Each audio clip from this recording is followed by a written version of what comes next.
أستغفر الله العظيم الذي لا إله إلا هو الحي القيوم وأتوب إليه. أستغفر الله العظيم الذي لا إله إلا هو الحي القيوم وأتوب إليه. أستغفر الله العظيم الذي لا إله إلا هو الحي القيوم وأتوب إليه. أستغفر الله العظيم الذي لا إله إلا هو الحي القيوم وأتوب إليه. اللهم أنت ربي لا إله إلا أنت خلقتني وأنا عبدك وأنا على عهدك ووعدك ما استطعت.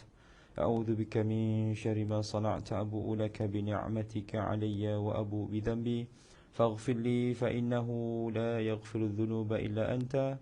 اللهم صل على سيدنا محمد وعلى آل سيدنا محمد كما صليت على سيدنا إبراهيم وعلى آل سيدنا إبراهيم وبارك على سيدنا محمد وعلى آل سيدنا محمد كما باركت على سيدنا إبراهيم وعلى آل سيدنا إبراهيم في العالمين إنك حميد مجيد.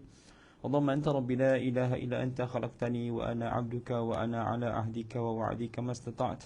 أعوذ بك من شر ما صنعت. أبوء لك بنعمتك علي وأبوء بذنبي فاغفر لي فإنه لا يغفر الذنوب إلا أنت.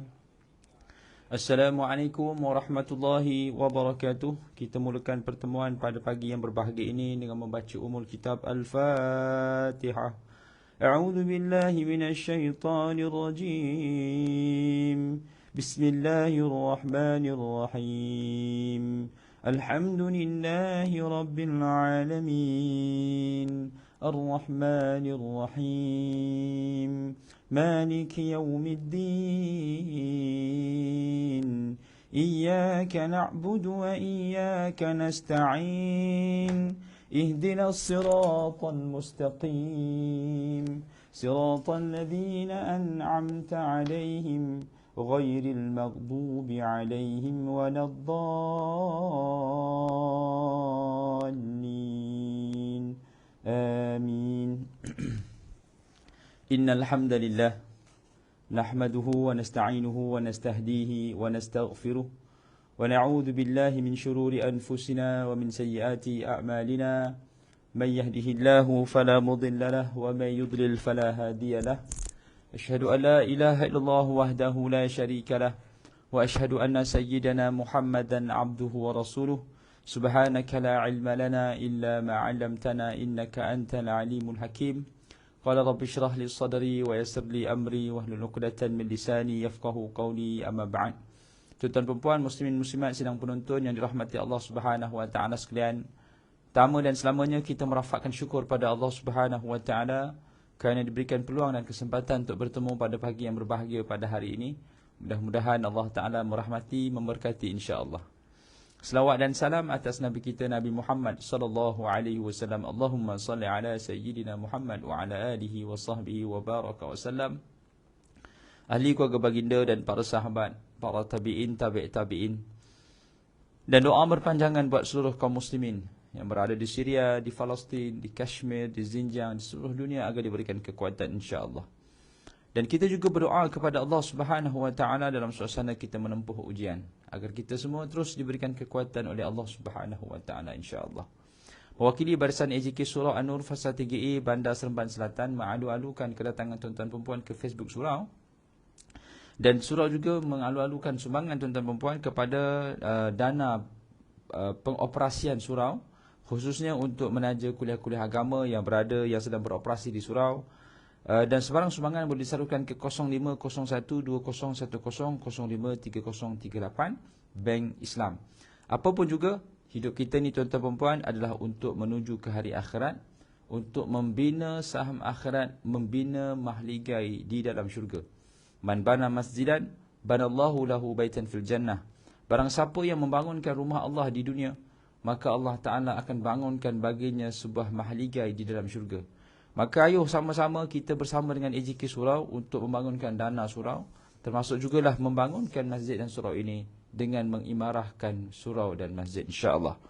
Maka tuan-tuan puan, selamat datang pada semua yang hadir pada pagi ini, kepada Lin Mazlin daripada Johor Bahru, kepada Siti Tazilah Ali, kepada Makcik Atikah Tukimin. Terima kasih di atas kehadiran pada pagi ini, masya-Allah.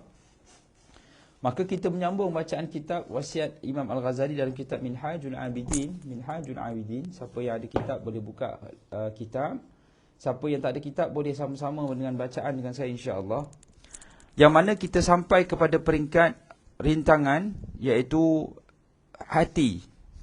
Hari itu kita bicarakan bagaimana sebagai seorang yang ingin berjalan menuju Allah Subhanahu Wa Taala, maka dia perlu menjaga matanya, kedua menjaga lisannya, ketiga menjaga perutnya, yang keempat mesti menjaga hatinya. Baik, kata Imam Ghazali, jika hati seseorang rosak, maka akan rosaklah segala-galanya. Jika baik hati, jika hatinya baik, maka keseluruhannya juga akan baik.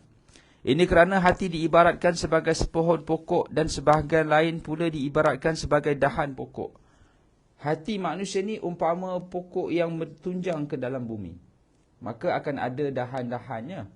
Yang lain-lain tu adalah dahan. Hati umpama batang yang memasak ke dalam bumi. Dapat dilihat di sini bahawa pohon yang merupakan pelindung bagi dahan-dahan dan cabang-cabang. Oleh itu, baik atau rosaknya cabang-cabang itu adalah bergantung kepada pohonnya. Jadi subhanallah tuan-tuan, Imam Ghazali memberitahu kepada kita asas kepada melahirkan manusia yang baik, melahirkan mata yang baik, melahirkan telinga yang baik, melahirkan tindakan yang baik, ianya bertunjang kepada hati yang nak taat kepada Allah Subhanahu Wa Taala. Hati yang mana tempat meletakkan cinta Allah Subhanahu Wa Taala akan menzahirkan tindakan taat pada anggota badan yang lain. Kalau hati itu baik, maka baik seluruh jasad. Kalau buruk hati itu, maka buruk seluruh jasad. Sebagaimana disebutkan oleh Rasulullah SAW. Ala fi kulli jasadid mudghah. Idza salahat, salahal jasadu kulluh. Wa idza fasadat, fasadal jasadu kulluh, ala wahiyal qalb. Kalau hati itu baik, kalau seketul daging itu baik, maka baiklah seluruh jasad. Dan kalau hati itu tak baik, maka seluruh jasad juga akan sakit dan tidak elok. Jadi asas kepada menjadi manusia yang terbaik adalah kerana hatinya. Hatinya telah pun dicorak untuk menjadi lebih baik. Begitulah tarbiyah yang telah dilakukan oleh Nabi Muhammad SAW dekat sahabat. Waalaikumsalam kepada yang hadir pada pagi ini. Terima kasih di atas kehadiran. Bagaimana Nabi SAW mendidik para sahabat untuk memiliki hati yang kuat. Seseorang boleh datang ke masjid dan surau bukan kerana kakinya mampu berjalan, tidak. Ada orang mampu berlari pun. Ada yang mampu buat full marathon, berlari marathon. Ada yang mampu berbasikal sampai 100 km pun. Dalam perkara yang dia buat ini, tapi tidak menyebabkan seseorang itu boleh ke masjid. Menunjukkan apa? Menunjukkan hatinya tidak mahu membawa empunya badan ke masjid. Ada orang yang kakinya tak ada, ataupun ada orang kakinya patah, contohnya patah. Tapi sebelum azan dia dah sampai di masjid. Kita tanya, Pak Cik, kenapa awal sangat datang masjid? Dia kata, Imam, kalau saya tak datang masjid, kalau saya kalau saya datang lambat, nanti saya tak sempat nak solat. Jadi sebabkan tu saya datang awal sikit. Disebabkan kakinya mungkin tempang ataupun patah sebelah, dia usaha untuk datang awal. Dan dia boleh datang sebelum azan. Kita pun heran. Maksudnya apa? Maksudnya manusia boleh take the path untuk taat pada Allah. Boleh melalui satu jalan untuk taat pada Allah. Khususnya datang masjid. Bukan kerana dia mampu, tetapi dia mahu taat. Ini key point sangat penting. Dalam mencetuskan mampu, perlu ada mahu. Kemahuan itu lebih penting berbanding mampu. Ada orang mampu buat tapi dia tak mahu buat. Ada orang mahu buat dan di mana ada kemahuan, di situ ada jalan. Di situ akan ada kemampuan. Jadi persoalan di sekarang ni, kita mahu ke tidak? Gitu. Kita tanya diri kita, jangan tanya orang. Kita nak ke tidak hafal Quran? Kita nak ke tidak ke syurga? Kalau kita nak ke syurga, maka kita kena buat, kita kena lalui jalan yang telah dilalui oleh para anbiya. Tuan-tuan dan puan, syurga ni mahal. Syurga yang kita idamkan ini harganya sangat mahal. Kalau kita faham benda yang berharga mesti dibayar, Ya, kalau kita pergi kedai beli handphone, sekarang ni iPhone 14, mahal iPhone 14. Saya kira dalam 7,000, 8,000 lah. 6, 7,000. Mahal. Tapi ada orang beli sebab apa? Sebab dia tahu kualiti yang ada pada iPhone. Kereta pun sama. Walaupun tayarnya 4, pintunya 4, bonetnya 1, 2, tapi kereta BMW harganya berbeza dengan Proton. Kalau kita pergi ke BMW showroom, kita tak akan jumpa harga BMW dengan harga Proton. Ke boleh jumpa? Memang tak akan jumpa. Sampaikan budak tu pun tak boleh nak explain, "Pakcik, macam mana saya nak cakap dengan pakcik, kereta ni mahal." Pakcik pun tanya, "Kenapa kereta ni mahal? Tayarnya 4, pintunya 4. Kenapa mahal? Kenapa?" Katanya. "Kalau jam, boleh terbang ke?" "Tak boleh, pakcik." "Boleh berenang ke?" "Tak boleh, pakcik." "Apa tu kenapa mahal?" katanya. Budak tu pun kata, "Sebab dia BMW, pakcik. Banyak menggunakan wang. B banyak, M menggunakan W, wang. BMW banyak menggunakan wang." Maka barulah dia faham. Jadi saya tak boleh lihat pasal nama dia, memang BMW. Kalau di dunia ni, benda yang mahal mesti dibayar. Ya. Kalau kita di pejabat, ada orang kerja 8 jam. Akhir bulan, seorang gaji 1,200, seorang gaji 5,000, seorang gaji 12,000. Kenapa berbeza tangka gaji? Kenapa dalam dunia kita bekerja ni, ada orang gaji 1,200, ada orang gaji RM5,000, ada orang gaji RM12,000. Sedangkan masuk di pintu yang sama, makan di kantin yang sama, duduk di tempat yang sama, tapi akhir bulan gaji berbeza. Kerana dia bernilai. Dia membawa nilai yang berbeza kepada syarikat. Banyak menggunakan wang. Dia membawa nilai yang berbeza. Jadi sebab tu tuan-tuan, kita ni nak naik nilai, nak naikkan diri kita di mata masyarakat, ataupun di mata syarikat, ataupun di mata siapa pun, tinggikan nilai kita kepada dia. Ialah kadang-kadang ada orang dia ambil kesempatan, ya, sebab kita ni baik sangat, orang ambil kesempatan. Tak apalah. Yang penting kita ada nilai yang kita bawa kepada orang yang kita sayang, khususnya. Ya.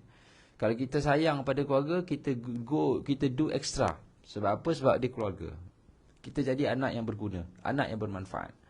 Selalu mak ayah akan beri kasih sayang yang biasanya orang akan bagi lebih perhatian kalau kita ni penting. Dalam sebuah syarikat ada 4 orang assistant manager. Ada 4 orang assistant manager. Assistant manager ni tinggilah AM. Ada satu position manager yang kosong. Siapakah yang layak untuk duduk di position manager ni? Manager ni orang yang di antara 4 assistant manager ni, dia mesti tahu buat semua kerja. Lepas tu boleh jadi manager. Mungkin yang 4 ni dia hanya satu bidang. Tapi manager ni dia kena manage all 4 areas ni. Dia kena cover semua. Jadi di antara 4 assistant manager ni, mana yang pernah membuat ke-4 tu sekali, maka dialah yang akan dilantik menjadi manager. Maka gajinya besar. Jadi begitulah tuan-tuan dan puan, ya. Syurga yang kita idamkan ini harganya mahal. Kalau syurga itu mahal, maka ada nilai yang mesti dibayar. Itu persoalannya. Persoalannya, apakah nilai yang kita nak bayar untuk ke syurga? Nilai yang kita nak bayar untuk ke syurga namanya mujahadah. Kita bermujahadah dalam ibadah, bermujahadah dalam menghadapi ujian. Nak bermujahadah ni, dia perlukan organ yang paling kuat, namanya hati. Baik, silakan. Masya Allah. Terima kasih Siti Maisarah hadir pada pagi ini. Masya Allah. Nak ada bermujahadah ni, dia perlukan hati, tuan-tuan dan puan. Hati. Bermujahadah. Mujahadah ni 2 lah. Sama ada kita tingkatkan ibadah atau hadapi ujian dengan syukur. Saya nak bawa satu cerita yang mana pada hari Ahad yang lepas, saya pergi kuliah, saya berqiyamul lail di Putrajaya. Ada jemputan di surah Ar-Rahman, presiden 16. Kebetulan imam tu berkawan sekolah, kawan universiti di Jordan. Lepas tu dia cerita bagaimana arwah ayahnya meninggal. Dia kata 5 tahun sebelum ayah dia meninggal, ayah dia telah pun membuat satu revolusi ataupun bermujahadah dalam hidupnya, iaitu dia solat sunat tak kurang daripada 70 rakaat dan berselawat tidak kurang 3,000 kali sehari. Sampai kan anak dia kata kalau nak bawa pergi swimming pool ke, pergi bercuti ke, dia tak nak. Sebab dia tak nak tinggalkan solat 70 rakaat tu. Ya? Dan di saat kematian bapa dia ni, dia ambil kesempatan untuk cium tapak kaki. Dia tak pernah cium tapak kaki ayah dia lah. Jelas siapa nak cium tapak kaki ayah kan. Tapi masa meninggal tu dia nak cium buat kata akhir. Bila dia cium, bau tu terus menusuk ke dalam hidung dia. Dia rasa bau sangat wangi. Sangat wangi. Sedangkan ayah dia belum mandi lagi. Belum mandi jenazah pun. Bau sangat wangi. Lepas tu adik-adik yang lain pun sama cium baunya sangat wangi. Subhanallah. Dan peristiwa yang kedua, bagaimana penggali kubur pun mengalami situasi yang sama. Penggali kubur tu, dia cangkul. Sekali kayu dipanggil cangkul tu terkena ke bumi, bau yang sangat wangi menusuk ke dalam hidung dia sambil menangis. Dia kata, Ya Allahu Akbar. Pengalaman dia menggali kubur, inilah kubur yang keempat yang dia pernah bau macam tu. Kubur dia di Presin 20, Putrajaya. Siapa duduk Putrajaya? Presin 20 ni memang kubur. Dia kata, bila saya cangkul, sebau sangat wangi. Dan saya tak boleh tahan diri saya menangis sepanjang saya mencangkul. Sebab siapakah orang ni, siapakah orang ni, siapakah orang ni.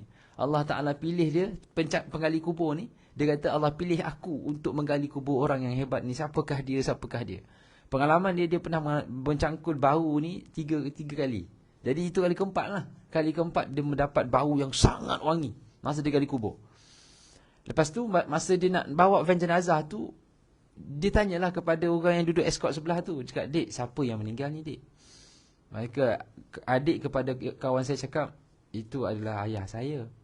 Lagi dia menangis. Driver ataupun penggali kubur tu menangis sepanjang perjalanan. Dia kata, saya minta maaf lah, saya tak boleh tahan diri saya. Saya bersyukur pada Allah kerana Allah Ta'ala pilih saya untuk menggali kubur yang hebat ini. Allahu Akbar. Yang kali ketiga, peristiwa yang ketiga, bagaimana jenazah ni bila dimandikan oleh sahabat saya ni, dia kata ayah dia macam tidur. Maksudnya badan dia tak keras, lembut. Kita kalau orang meninggal, badan keras, terbujur kaku, keras, nak kepak lengan pun tak boleh. Ni dia angkat, badan dia macam tidur. Macam kita tidur, cuba kita tidur, macam ni badan panas. Tapi bila dia mandi bapak dia panas, dia tak sejuk macam mayat biasa. Jadi subhanallah. Lalu dia bagi tahulah apa sebab. Ramai orang tanya apa amalan ayah dia, apa amalan ayah dia kata yang sepanjang dia ingat. Ayah dia solat sunat tak kurang 70 ke 100 rakaat sehari. Dan berselawat tidak kurang 2,000 ke 3,000 sehari. Maksudnya itulah mujahadah. Bila kita bermujahadah meningkatkan ibadah ataupun bermujahadah menghadapi ujian. Ada orang hidupnya tidak diuji dengan berat. Ada orang hidupnya bahagia. Yalah, bapak ni bahagia. Anak depan mata, hutang dah habis bayar, sakit pun tak ada. Apa lagi nak? Taat pada Allah je lah. Ada orang diuji dengan bermujahadah dengan ujian.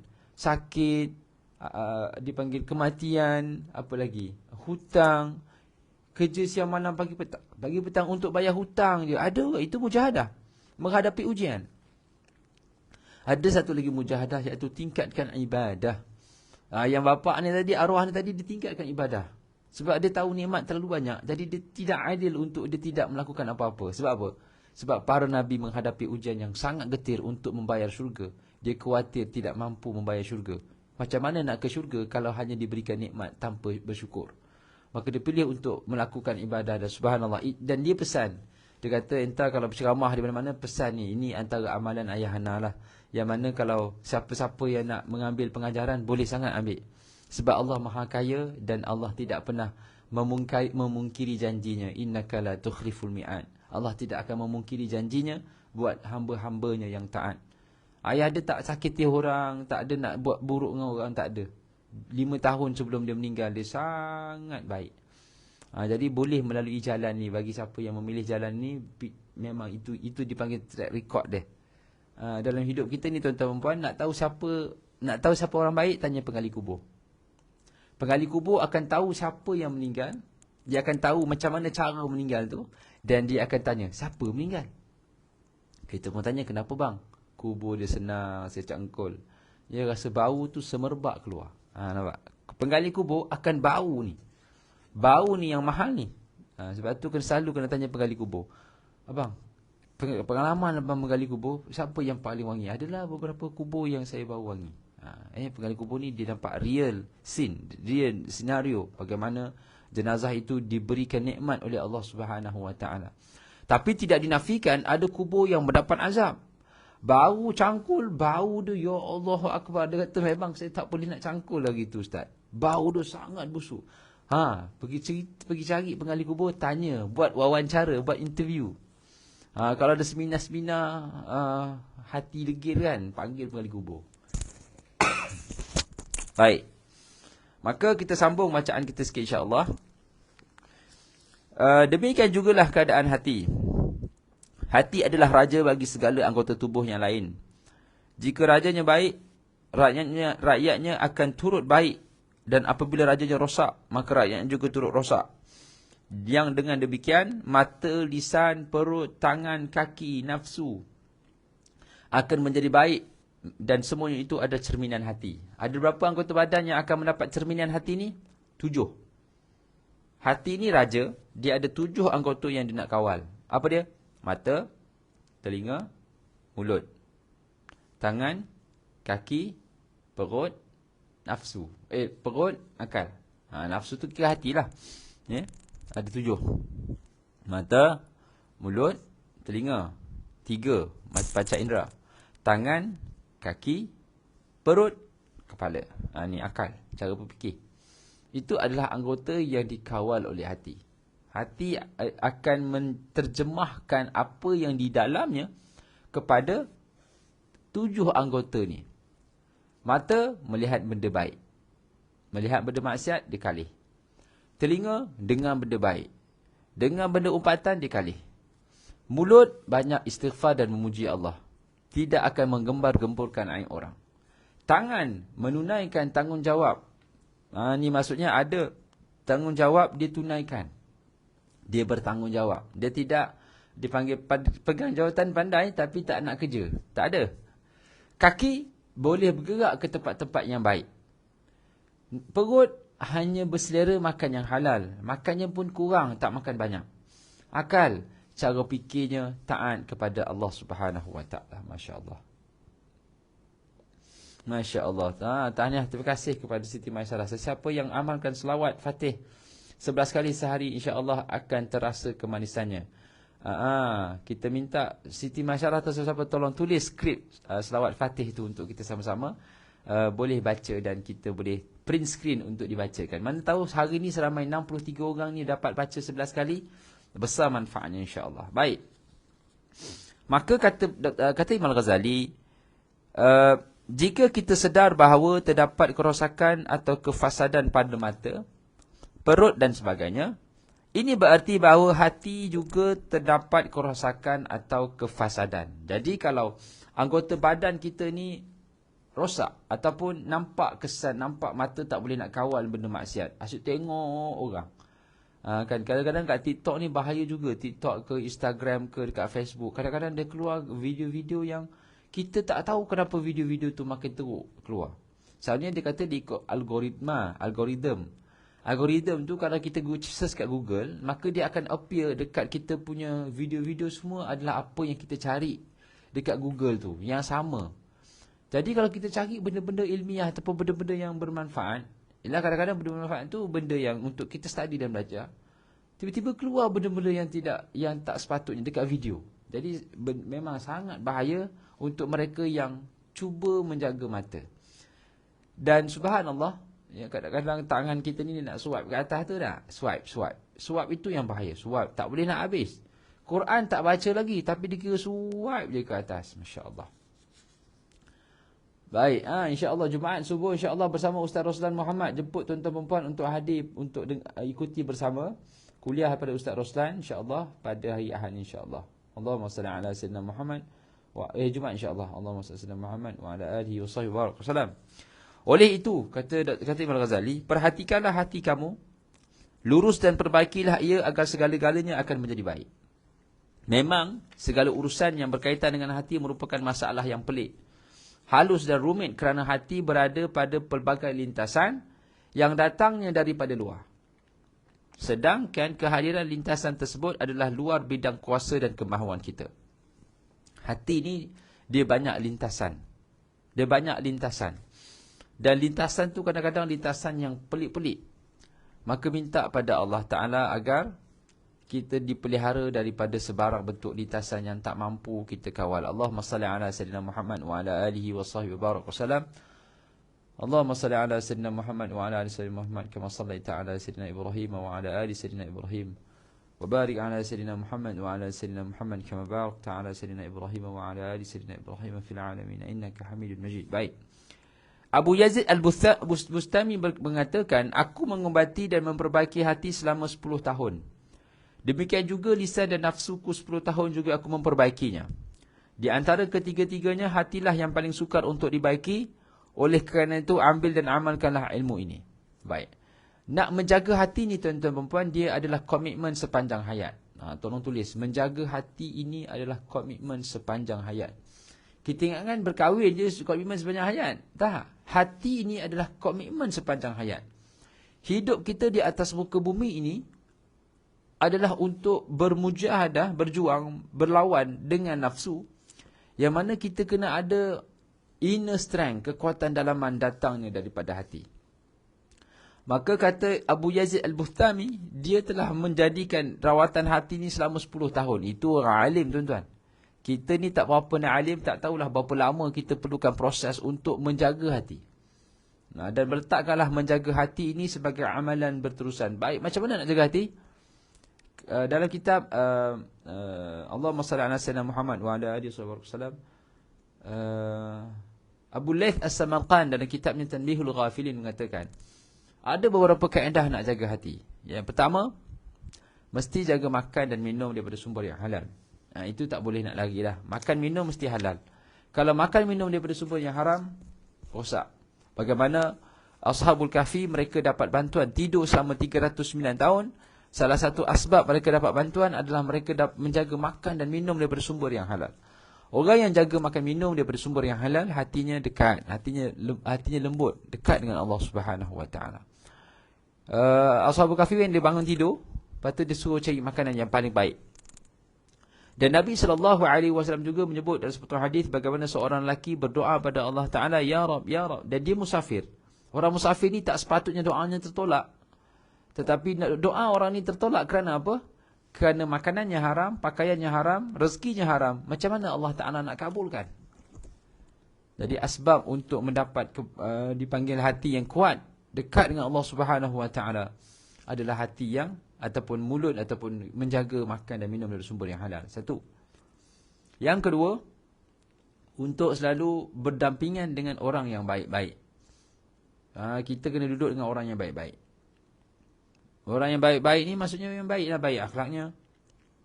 Orang alim, para alim ulama, para wali Allah, para habaib, orang yang baik. Orang yang baik ni sangat penting untuk kita duduk dengan mereka kerana kita nak tumpang kebaikannya. Jadi kalau kita duduk dengan orang jahat, kata Nabi SAW, orang yang berkawan ini, kalau salah pilih kawan. Kalau kawan yang jahat seumpama kawan dengan tukang besi lah, tukang besi. Kalau kita tak jaga, kalau kita jaga sekalipun, kita tetap akan dapat bau busuk besi tu, panasnya besi tu. Tapi kalau kita berkawan dengan orang yang baik-baik, seperti kita berkawan dengan orang yang jual minyak wangi, kalau kita tak beli pun minyak wangi tu, kita tetap dapat menikmati baunya. Sebab tu kata Nabi SAW, falyanzur man yukhalil, maka berhati-hati dengan siapa yang kita bawa kawan. Iman kita ni di padang mahsyar bergantung kepada kawan. Kalau kawan baik, insya-Allah baik. Kalau kawan kelang kabut, kita pun kelang kabut. Kalau kita nak diet, pilih kawan yang diet.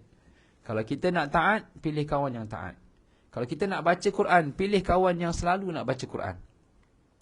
Kalau kita nak selawat 1000 kali sebagai contoh, kita kena ada circle ataupun kumpulan kawan-kawan yang nak masuk dalam grup WhatsApp. Jom grup WhatsApp 1000 selawat hari-hari. Ada grup selawat baca Quran, hari-hari 1 juzuk, update dalam tu. Siapa dah baca? Kena buat seumpama ni, kita perlukan circle, perlukan kawan. Untuk apa? Untuk jadi lebih baik. Jadi subhanallah, tuan-tuan puan muslimin muslimat Allah Subhanahu Wa Taala. Jadi hati adalah antara organ yang terpenting dalam mencorak manusia. Baik, itu nombor 2. Selain daripada jaga makan minum, duduk dengan orang yang betul. Yang ketiga, macam mana nak didik hati yang kuat, tuan-tuan puan? Hati yang kuat akan terzahir apabila dia banyak bangun malam.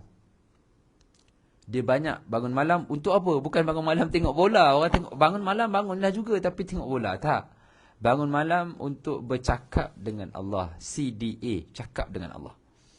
Orang yang bercakap dengan Allah Ta'ala ni dia kuat. Sebab dia bercakap dengan empunya masalah, iaitu Allah. Jadi bila dia bercakap dengan Allah Ta'ala, dia tak nampak masalah tu sebagai masalah. Dia nampak masalah tu sebagai hadiah. Dia nampak ujian itu sebagai hadiah. Contohnya kalau kita dalam penjara, warden suruh lari. Kita akan lari penuh dengan rasa menyesal, penat, benci. Sebab apa? Sebab kita berlari dalam penjara. Kita anggap ia sebagai satu hukuman. Tapi kalau kita berlari di pusat latihan untuk ke peringkat negeri, ke peringkat kebangsaan, coach kata, lari. Kita akan lari penuh semangat. Sebab apa? Sebab larian itu akan menyebabkan badan kita jadi kuat untuk berlari, untuk pergi ke peringkat pertandingan. Itu dipanggil ujian yang bersifat latihan. Kita mendidik. Yang ketiga, kalau kita nak terjun sungai, terjun swimming pool, tak perlu suruh lari pun, dia lari. Sebab apa? Sebab seronoknya terjun swimming pool. Dan dia tak nampak pun dia akan penat kalau nak terjun swimming pool. Dia boleh pergi drive jauh-jauh. Sebab nak apa? Sebab nak ambil reward tu. Dia boleh pergi drive, pergi Temeloh sebab nak makan ikan patin masak tempoyak je. Dia suka tu. Dia sanggup drive jauh-jauh tu sebab apa? Sebab seronoknya makan 2 jam driving pergi Temeloh tu tak nampak apa pun ustaz. Sebab apa? Sebab duk kenangkan Temeloh ikan patin. Subhanallah. Kalau ada yang berkenan boleh pergilah. Boleh pergi. Siapa yang nak makan boleh pergi. Baik. Jadi tuan-tuan kita berhenti di sini insya-Allah. Jadi apa yang baik itu pada Allah Taala. Yang kurang itu kelebihan di saya mewakili Barisan AJK Surau An-Nur Fasa 3A Bandar Seremban Selatan. Malu-alukan kedatangan tuan-tuan puan dan infak dana surau boleh disalurkan ke 0501 2010053038. Kalau kita tak boleh sumbang dana, kita boleh sumbang usaha, iaitu tekan button like dan share. Dan terus sama-sama kita menyemarakkan pagi kita ni subuh, sedekah subuh kita kepada tabung surau insya-Allah. Jadi apa yang baik itu pada Allah Taala, yang kurang itu kelemahan di saya, memohon di atas kekurangan. Terima kasih di atas perhatian. Aku lumada tasma'un. Aku qauli hadza wa astaghfirullahal azim li wa lakum. Wassalamualaikum warahmatullahi wabarakatuh. Tangguh pertemuan dengan tasbih kepada suratul Asr.